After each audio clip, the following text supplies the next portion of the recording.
Guys, real talk muna tayo. Madalas tayong tawagin bobo ng mga ibang lahi. Bakit? Dahil sa ating mindset.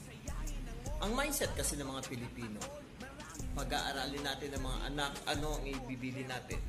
Anak, mag-aral kang mabuti. Para pag ikaw'y nakatapos, makakuha ka ng magandang trabaho. Yes, makakuha ng magandang trabaho. Ibig sabihin, magiging isa kang empleyado. Walang yumayaman sa iyo pagiging empleyado. Forever kang empleyado, forever ang sahod mo, yun at yun lang din. Madadagdagan 20 pesos, 30 pesos after 5 years. Paano ang mga bilihin tumataas? Ano yung mindset natin? Anak, magtapos ka para makakuha ka ng magandang trabaho. Just compare the mindset ng ibang lahi.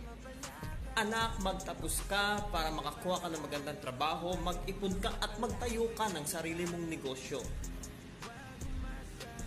Dahil mahirap ang maging empleyado habang buhay.